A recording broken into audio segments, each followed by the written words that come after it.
Hello everyone, कैसे हैं आप सब लोग। उम्मीद करती हूँ हमेशा की तरह आप सब बहुत अच्छे होंगे। किचन और घर के काम हम रोज़ाना ही करते हैं, पर इन कामों को अगर कुछ टिप्स और ट्रिक के साथ किया जाए तो हमारा काम हो जाता है बहुत ही ज़्यादा आसान। तो रोज़ की तरह कुछ ऐसे यूज़फुल वीडियोस लेकर आई हूँ जिसे देखना और जानना आपके लिए बेहद ज़रूरी है। साथ ही किचन के कुछ नए नए टिप्स एंड आइडियाज़ जो आपके डेली लाइफ को काफ़ी हद तक आसान बना देंगे। ये टिप्स आपके लाइफ टाइम तक आपको काम ज़रूर देंगे। तो चलिए आज का ये वीडियो देखते हैं। अगर पसंद आता है तो इसे एक लाइक करिएगा, चैनल पर न्यू है तो प्लीज़ इसे सब्सक्राइब करिएगा। तो आज की हमारी पहली टिप है इस तरीके के ताले को लेकर। ये जैसा आप देख सकते हैं ये बहुत पुराना ताला है, लोहे का ताला है। और जब कोई ताला लॉक जब हम काफ़ी ज़्यादा दिन के बाद अगर इसको इस्तेमाल करते हैं, उसमें चाबी लगाते हैं तो क्या होता है ना, उसमें जंग लग जाता है। उसके बाद वो ठीक से काम नहीं करता रहता है, घूमता नहीं है उसमें जब हम चाबी लगाते हैं। तो अगर आपके साथ ये दिक्कत होगी तो आप क्या करिएगा कि थोड़ा सा वैसलीन आप चाबी पर इस तरीके से अप्लाई कर दीजिएगा। उसके बाद आप है ना लॉक में इसको इंसर्ट करिएगा और थोड़ा सा आगे पीछे इस तरीके से घुमाइएगा दाएं बाएं। तो आप देखिएगा कुछ ही देर में जो लॉक जो जाम हो गया है अंदर वो ठीक हो जाएगा, ग्रीस हो जाएगा अच्छे से। उसके बाद ये लॉक बहुत अच्छे से बंद होने लगेगा, कि बहुत अच्छे से काम करने लगेगी। साथ ही साथ जो यहाँ पर लॉक होता है ना, यहाँ पर भी आप थोड़ा सा वैसलीन लगा दीजिएगा तो बहुत ही अच्छे से अंदर जो जंग वगैरह जो लग जाता है, गंदगी जमा हो जाती है, जाम हो जाता है, वो सब खत्म हो जाता है। तो वैसलीन बहुत ही ज़्यादा यूज़फुल है। तो इस तरीके से एक बार ज़रूर ट्राई करिएगा। अगर आपके भी ताले में जंग लग गई है तो उसे इस तरीके से ज़रूर ठीक करिएगा। चलिए देखते हैं नेक्स्ट टिप। जब हम कभी कहीं बाहर जाते हैं तो कुछ सामान ऐसे होते हैं ना कि हम अपने साथ उसको ले जाते हैं। अचार हो गया या कोई भी ऐसे कोई खाने पीने की चीज़ हम अपने साथ कैरी करते हैं। पर क्या होता है ना कि उसको जब इस तरीके से कैरी बैग में एक साथ रखते हैं ना तो कभी कभार क्या होता है वो उलट पुलट जाता है और उसके बाद जो है उसमें रखा हुआ सामान वो गिर जाता है और आपस में जो ये बर्तन हैं वो पूरे गंदे हो जाते हैं। तो जब भी आप कहीं इस तरीके के कंटेनर्स कैरी कर रहे हो, साथ में ले जा रहे हो, आपको एक ही पॉलीथीन में उसको रखना है तो कुछ इस तरीके से आप रखिएगा। क्या करिएगा, एक पॉलीथीन में कंटेनर को रखने के बाद दूसरा कंटेनर जब रखिएगा तो थोड़ा सा आप उसको पॉलीथीन को ट्विस्ट कर दीजिएगा। तो इस तरीके से एक ही कैरी बैग में आपको 2 कैरी बैग बन जाएंगे, जिसके बाद जो कंटेनर्स हैं वो लुढ़केंगे भी नहीं और इधर उधर गिरेंगे भी नहीं और एकदम अच्छे से सेट होकर रहेंगे। उसमें जो भी रखा हुआ सामान है, अगर अचार वगैरह है तो उसमें का ऑयल नहीं निकलेगा, घी है तो वो नहीं निकल के बाहर आएगा। तो इस तरीके से आप एक छोटा सा ट्रिक को यूज़ करके अपना ये वाला काम बहुत ही ज़्यादा आसान बना सकते हैं। और जब हम इसको बैग में रखेंगे ना तो ये बिल्कुल गिरेगा नहीं, जिसकी वजह से हमारे बैग में रखे हुए और सामान भी ख़राब नहीं होंगे। आई होप ये वाला टिप भी आपको ज़रूर यूज़फुल लगेगा। चलिए बढ़ते हैं नेक्स्ट टिप की तरफ।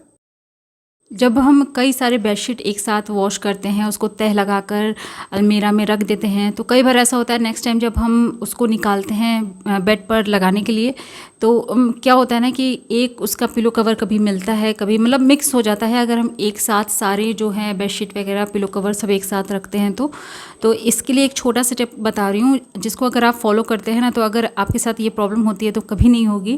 क्योंकि मैं अक्सर इस तरीके से ही जो इन पिलो कवर्स को और बेडशीट को तह करके ही रखती हूँ। तो आपको क्या करना है, आप बेडशीट को तह कर लीजिए, उसके बाद एक पिलो कवर आप बेडशीट के अंदर ही उसको डाल दीजिए।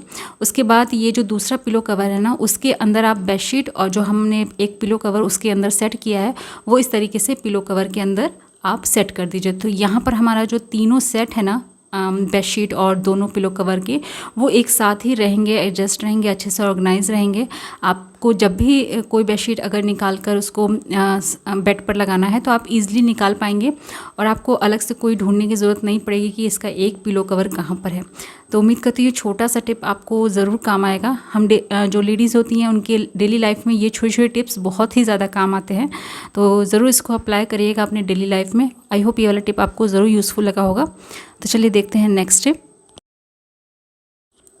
इस तरीके के कैरी बैग्स अक्सर हमें मिल जाते हैं जब हम कोई साड़ी हो गया या कोई भी कपड़ा शॉपिंग करते हैं दुकान से, तो काफ़ी सारे इस तरीके के बैग्स कलेक्ट हो जाते हैं। तो अब इनको ऐसे तो हम लोग यूज़ नहीं कर पाते, वैसे कई सारे इस्तेमाल हैं और मैंने अपने पिछले वीडियोज़ में बताए भी हैं, पर आज इसका एक बहुत ही अच्छा सा ऑर्गेनाइज़र आपको बता के बताऊँगी।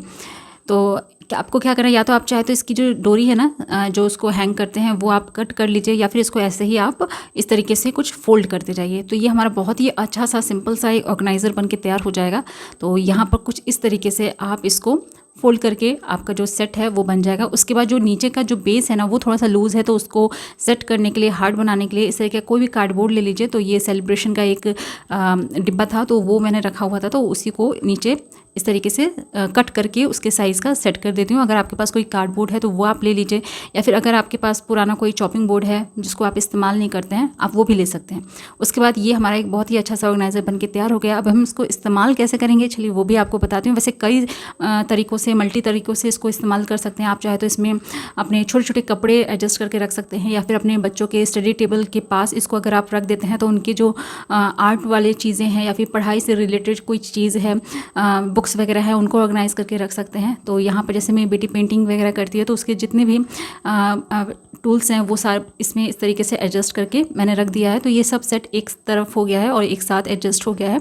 तो इस तरीके से एक छोटा सा जो कि कैरी बैग है उसको भी हम यूज़ में ले सकते हैं और एक अच्छा सा सिंपल सा प्यारा सा ऑर्गेनाइज़र बनाकर तैयार कर सकते हैं। तो अगर ये टिप आपको यूज़फुल लगी है तो प्लीज़ वीडियो को ज़रूर एक लाइक करिएगा। चलिए देखते हैं नेक्स्ट टिप। तो हमारी नेक्स्ट टिप जो है वो पिलो से जुड़ी हुई है। टिप जो बहुत छोटी सी है लेकिन इस गर्मी आपको बहुत ही ज़्यादा हेल्प करेगी। तो आपको क्या करना है, एक छोटा सा इस तरीके से एक पिलो लेना है और इसको हमें रखना है फ्रिज के अंदर।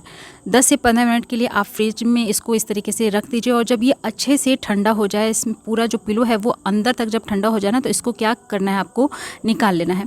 तो ये जो तकिया है वो तो अब ठंडा हो गया। अब हम इसका इस्तेमाल क्या करेंगे, चलिए वो भी आपको बताती हूँ। इस गर्मी के मौसम में कई बार ऐसा होता है ना कि हमारे हाथों में है बहुत ज़्यादा जलन होने लग जाती है, हथेलियों में।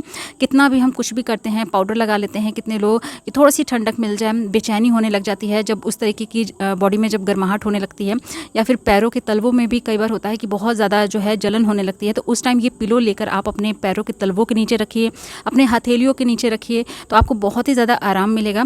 उम्मीद करती हूँ कि ये छोटी सी टिप आपको इस गर्मी के मौसम में बहुत ही ज़्यादा राहत देगी। तो चलिए देखते हैं नेक्स्ट टिप। जब भी हम दूध को रखते हैं गैस पर बॉयल होने के लिए, तो या तो हमें वहाँ पर खड़ा होना पड़ता है, और अगर हम वहाँ पर खड़े नहीं होते हैं तो दूध क्या है, धीरे धीरे उबलते हुए, बॉयल होते हुए ऊपर आने लग जाता है। उसके बाद वो गिरने लगता है। भले ही हम आँच ही क्यों ना कम कर दें, धीमी आँच कर देते हैं, फिर भी जो है दूध ऊपर आकर साइड से गिरने लगता है।